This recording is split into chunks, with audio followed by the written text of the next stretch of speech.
Hi, everybody. I wish I could see all of your faces right now. Um, I miss I miss seeing everybody and teaching actual you. Um, it's way better that way. But anyways, here we are. I'm gonna do a little demonstration video just to get you started with like how to begin and approach this mixed media final project. Um, Sometimes with projects like this that can be so wide open that people get like in a panic, like don't know what to do. I want you to know what I really want you to do is like it, make it so you like it. Um, and the only two real requirements are you do some observational drawing somehow in there, and that what was the other thing? Shoot, I forget the other. Oh, use overlapping. Make sure you don't just have everything isolated on the page. Can't remember. It's all in the guidelines, but and then look at a visual artist on that link I provided to the drawing center in New York. Um, just scroll around. Just find something you're interested in. So speaking of which, let's start with that.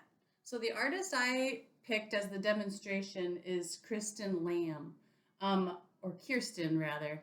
I'll put some of her pictures up on Blackboard so that you have a reference. As a matter of fact, if you want to pause this and go look at them for a second, that's fine. Um, so as you see when you look at some of her work, it's not very drawerly. It's pretty, it looks like painting and it's really cartoony and you think, how does that relate? But this is an example of how my piece isn't going to look like her work, but I'm going to find there are things I like about how she does it that I can borrow and be influenced by. And it's just a way of learning a little bit, broadening things a little bit out of our own sort of imagination into other people's expressions to, letting ourselves be influenced. So the things I liked about her, I wrote them down. And I might use are she has a lot of repetition of all these little picture frames within her work. So I might not actually draw, like hers would be images, little drawing paintings of actual pictures in her picture. I might not make mine actual pictures, but I like the rectangular picture size shapes around. I think it's kind of an interesting window in a window. So I'm going to use that. I like the way the space in her drawing is sometimes it's three dimensional, it has overlapping and proportions are right. But and sometimes there's perspective, but then other times it's really flat. There's a real flat value in the background. So I like that ambiguous space, it's called. Sometimes it's three dimensional, sometimes it's not. I thought that was kind of neat. I like the words she uses in her work. If you look through some of her work, the texts are like irreverent. You know, one in there, and she uses a lot of pretty sort of traditional looking wallpaper patterns and fabric pattern drawings in there. So it's sort of sweet, but the words would say something like in a little picture frame, "Don't look for approval on social media," or something like that. Like they're questionable as to how sweet they are. And I like that contrast. So I might use some words in mine. And I like that decorative patterning she uses. I like how she overlaps. So I'm gonna try to incorporate some of those things into my piece. So this is sort of a self-portrait of sorts. So I thought about it too, the way I'm sure you are. What objects would I use? I don't know. La la la. And maybe my like fifth or sixth idea was I garden a lot. Was a trowel, like for digging in the garden. And then I thought also, first I thought maybe some flowers or plants would be fun to draw. But then I remembered I have these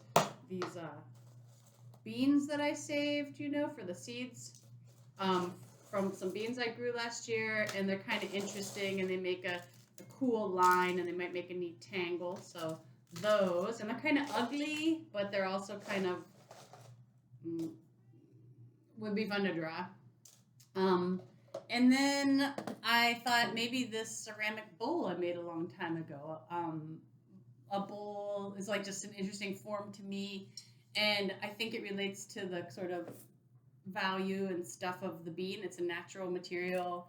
Um, so these objects, I have them together, and I'm thinking I picked them, so they're some version of a self portrait simply because I picked them, you know. And then I think to myself, what content words would I use? And that's a tricky part. A lot of people can get stuck on that. One thing I like about this trowel is, to me, it's a little scary looking. Like trowels always look a little bit like daggers or something, and they're dirty, you know, and they can be rusty, and so they almost have a weapon-like feel, as well as being something sort of sweet and Martha Stewarty, you know. So it's kind of like Kirsten Lamb in that her work is sweet but then edgy. So I like that quality. To me, the trowel, you know, I garden. It makes me think of growth, you know, and wholesome work, that sort of thing. But then it also makes me think of sort of mysterious and maybe a little scary because like I said, it looks kind of weapony a little bit to me. So the same with beans, you know, that these are like, how wholesome does it get planting your own beans? But at the same time, the objects, they just look like dead, wrinkly, you know, they're not. So contrasting elements in my content. Also a bowl, I like a bowl because it's a container, and I like things that hold other things. I think that's interesting. So, my to keep it simple for you, my content words might be something like growth and ugliness, um, which are interesting things that go hand in hand a lot of times, right? Like what is beautiful and becoming is also kind of like can be kind of foul, you know, compost or whatever. So, so that's sort of where I'm coming from with my content. I'm going with growth and ugliness. And so I gathered together my supplies, which I just covered in dirt from my trowel. Okay. I have paper, different kinds of paper. I found some scrap papers that I thought were kind of cool. I might use in here. I found a piece of black paper, which I never used, but the artist that I chose has some black backgrounds. I've had this forever. This piece of black paper. I thought, well, now maybe I'll use it. I got a glue stick. So if you have a glue stick, that's going to make your life easier because it's relatively flat and cheap, not noxious, you know. But if you don't have a glue stick and you need to use Elmer's or tape, that can be interesting too. Handle it with good decision making skills. If it makes wrinkles, try to find a way to make the wrinkles interesting. If the tape is exposed, then how do you want that tape to look? Do you want to have clean edges or torn edges? You know, do you want it to be straight or crooked? So work with what you have. There isn't a wrong, there's just choices. And so, you know, you have to look objectively at what you got and try to make choices that will support your work. So that's sort of where we're headed with that. Okay, so I'm going to start with just a simple observational drawing of my trowel. I'm going to start with a pencil just as a process line. I'm going to draw this trowel on this white paper, and then I'm going to cut it out. Cut it out. And I'm going to glue it onto my black paper. Oh, I forgot to say, another thing I made that I thought I might use for this piece is some stencils. I just cut some holes, you know, using a ruler in this paper because my artist, has the repetition of these picture frame rectangle images. I thought, maybe a stencil would be a good idea. So, you know, you can use a stencil. You can even make a stencil that's the shape of something you drew. Say you drew a coffee mug. You could trace the outline and make a stencil of that coffee mug and repeat the shape of it somewhere else. Like, stencils are fun and easy. Plus, when you make a stencil, I don't know where mine is, you also get these cutouts, which are another form of repetition. If I were to use the stencil to make this rectangle, I could take a cutout of my smaller stencil, you know, rectangle, and put it elsewhere. This would be repetition and variety. So There's some fun things to play with. Think of it like playing a little bit. Okay, so drawing my trowel. Maybe I could have done this before. I'm going to do it real fast. This piece that I'm showing you, I'm not going to complete it on here. I'm just kind of getting started so you can have an idea of, just some idea of how one might start a mixed media project like this. You don't have to do it like I'm doing it. That's all. As long as you fulfill the requirements, you look at an artist, you do some amount of drawing from observation somehow or another. You use some overlapping. I mean, it's pretty basic, this piece. Okay, the handle of my actual trowel is like a burgundy color. I think I'm going to go for purple. I'm going to instead make it kind of purpley, and I'm using pastel for some reason, because it happened to be sitting here. My poor dining room is going to be a mess.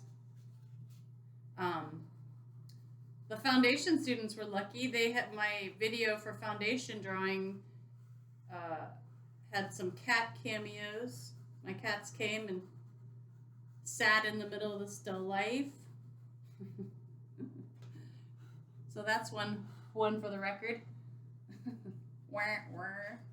It was pretty funny. Oh, the cats. I think somebody needs to make like a funny article, like in The Onion or something, about animals appearing on video conference calls and stuff. Suddenly you know what kind of pet everybody has, you know? Okay. This is a very quick and simple drawing. Now I'm still going to use some of the stuff we learned about whenever we talked about color and use of color. I'm going to put in some unusual color that isn't quite right, right in this, but it matches in value just for added interest. Okay, super simple.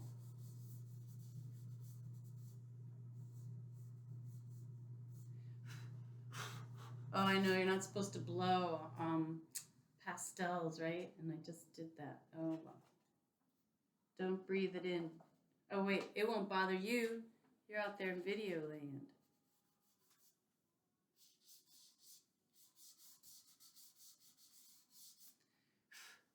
I did it again. I can't stop. I really can't stop. Oh, my goodness.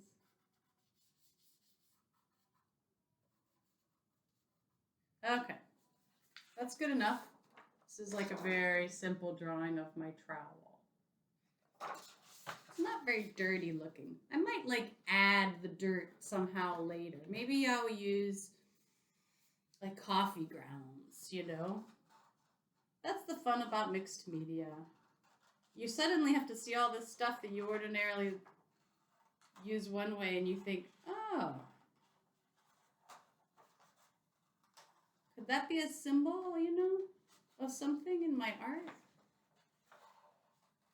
One fun thing about mixed media is it speaks a number of languages at once, Collaging. Meaning, if I collaged in, for instance, which I don't think I will, but I might, the stamp, I could make it look like it was a teeny tiny picture in a picture frame. And the viewer would get it. That'd be one language, illusionistic. But then their brain would also really fast go, but it's a real stamp. And so then their brain would have to switch to reality. I enjoy that flopping of the brain from illusionistic to reality. It makes you surprised. I think. At least me. I think it's fun. Okay. You can use an X-Acto. I should have, but now I have a stencil shaped like a trowel. Okay. All right, so let's see. I have this black piece of paper. First, I am going to start with my stencil. I'm going to take this pencil and I'm just going to lay it down here. Maybe we'll use the light blue. pastel. So you're going to use your compositional skills, team, which you have. You guys came into the class with a lot of skills this semester, making my life easy. So use them. You want to remember not to make a bullseye composition. Ooh, that's cool looking. Isn't it? With all of its sort of scumby edges. Okay. And now I'm going to glue my trowel on here. So avoid the bullseye composition. Don't go for the center. Use cropping. Don't divide the page in half. Do something interesting, you know. Sometimes we just like something because it's comfortable. There's nothing wrong with that. But it can be limiting if we don't even consider other options. Okay.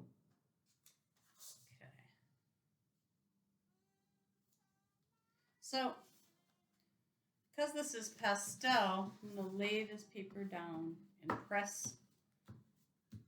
Oh, shoot, I should have showed you how did you see how I put that glue stick on? Okay, when you use glue stick, it's a good idea to have a big piece of scrap paper or a little, whatever, a decent sized piece of scrap paper, and press that glue stick smoothly and evenly all the way across the piece, right to the edge and off the edge onto the scrap paper. Because the edge, if you try to just get to the edge, often the glue doesn't get on the edge. And when you go to glue it down, it peels up, looks shabby. Okay, let's see. Oh man, can you see the genius already? Already, this, what did I say? My growth and ugliness. Maybe I should make it fear. Fear and growth. Often two things that go hand in hand, no? Little life. Okay, I think I'm going to use my stencil again. This time I'm going to take this little teeny tiny rectangle and I'm going to place it over here. And let's see. I used my pale blue. Maybe I'll do pale blue again. What I like how the pastel kind of collects in the edges of the window. I'm going to throw a little purple in there too.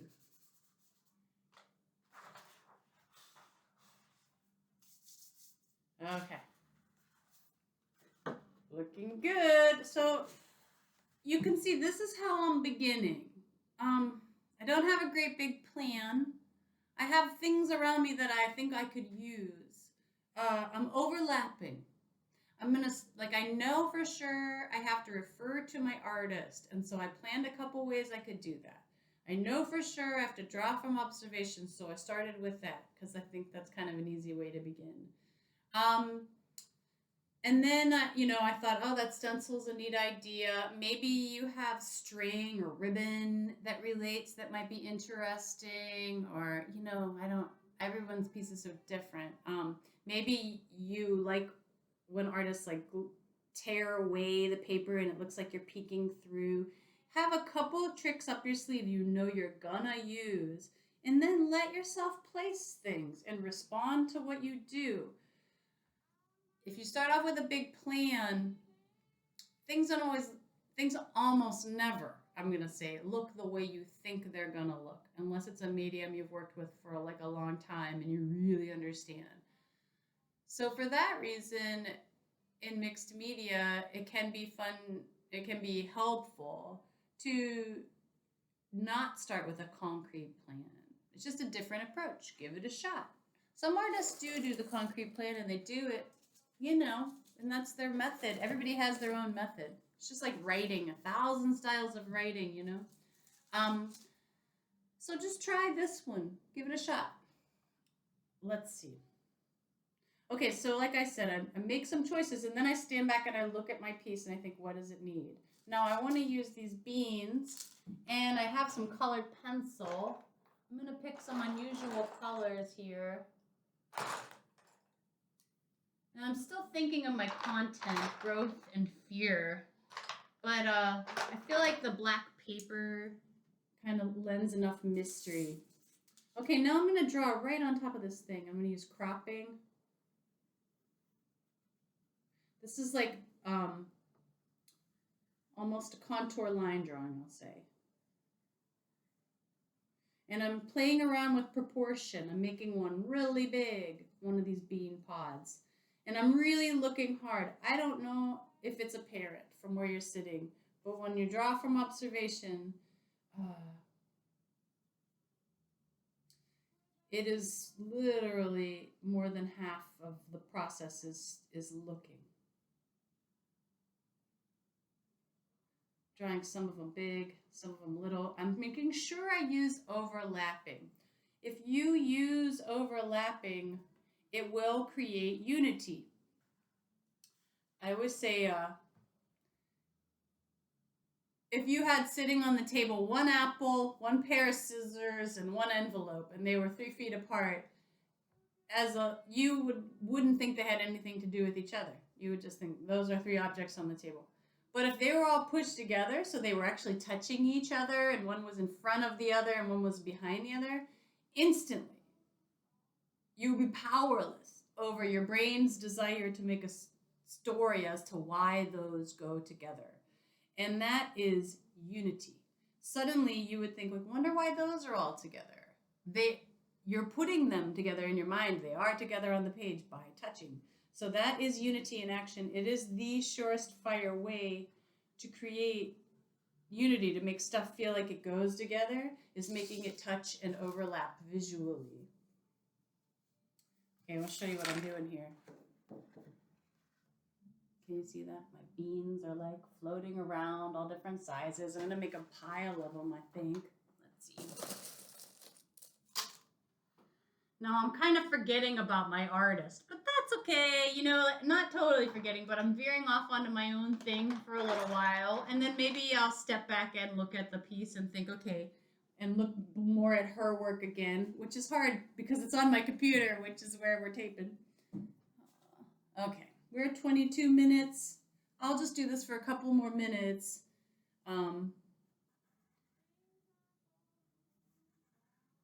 But can you get a feel maybe for how this can be like a fun process? Fun. I would love for you to enjoy it, for it to actually make you, interested.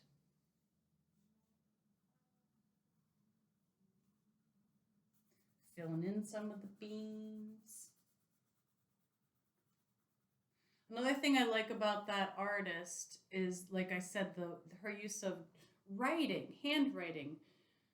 So handwriting is an interesting thing to use in your drawing or painting, whatever, in that,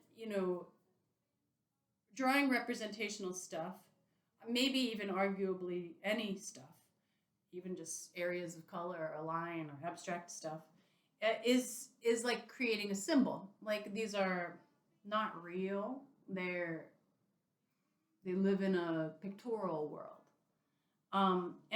And our brain reads it a certain way. So our brain also reads writing, a certain way, as writing is also a symbol. I'm talking and I'm not looking, and that's bad. However, I have looked and drawn enough natural stuff like this that my hand kind of knows how to fake it, but I don't want to fake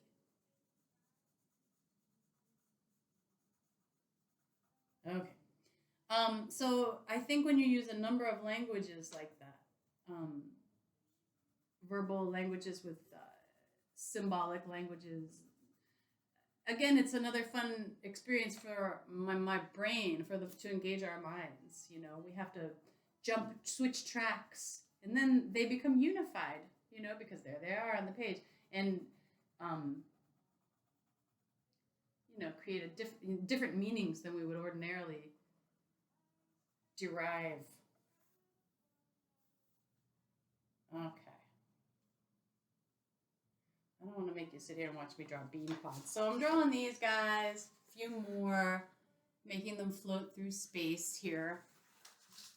I like the way she uses these patterns, sort of fun and pretty patterns too. So I'm going to play with that, make some marks that create patterns. This artist, Kirsten Lamb, She, if you click on her website, even she'll do paintings of cross stitches, as in she paints the cross stitch like with a little tiny colored X. Pretty cool. Talk about fooling with your brain, you know? Numbers of languages. Okay, so you can see I made this row of X's come across here. Ooh, what does it mean? We don't know. All right. And then I think her words too. Like so, I would have to think it through. What words could I write on this? I'm looking for a colored pencil that isn't dull. I didn't bring my sharpener up here. Okay, blue. What is a word I could write on this, or words, a statement that's sort of like irreverent, you know? What did I say? My content is growth and ugliness, growth and fear. Um, I'm gonna write growing things are often ugly. Ooh, it's true though, isn't it? Like they're not. They're beautiful, but they're not beautiful like a finished thing is beautiful, right? It's a different kind of beauty. So I'm gonna write growing things are often ugly.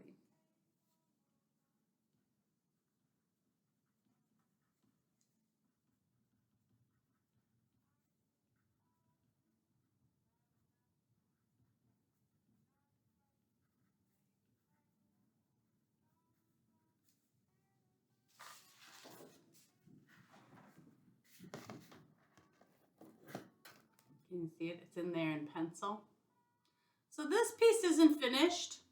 I'll probably do, if it was my piece and I was, doing this class, I would probably do maybe another drawing of something from observation of this bowl that I was talking about, cut it out of paper, mount it somewhere on here, maybe use cropping. Um, I may put a few more rectangles into this piece and maybe play with that patterning, do a whole area of patterning over top of everything because you could see through it, and so it would be unifying. You get my drift? Okay, team. That's how you begin. At least that's how I began. Like another idea, for instance, I found this downstairs in my studio basement. That would have been fun to use for patterns. So keep your, you know what else the whiteout pencil. I really love the whiteout thing. Maybe we'll put a little whiteout in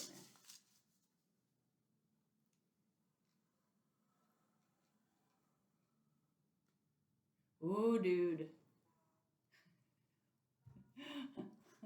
Oh no, don't tell me it ran out. No, it didn't run out. Did you ever use one of these? So weird. Oh no, come on, get started. Don't run out. There we go.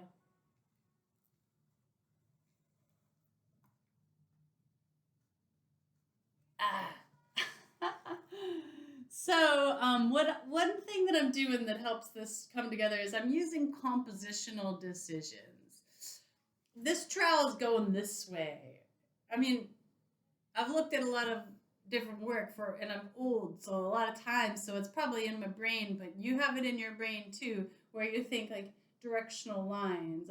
This trowel's going this way, so probably that's why, without thinking about it, I put those lines coming down because these really lead your eye down, and the trowel leads you to here. Here, there's my little bit of text.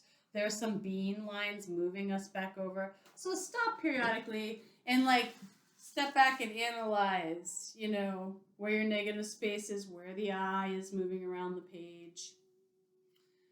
Okay. I think that's enough to get you started. You can use paint on this also, in addition to some drawing from observation. And I hope that you have fun. Okay, 30 minutes, that's enough. Take care, you guys. I hope you're hanging in there okay during all this crazy time. All I can say is I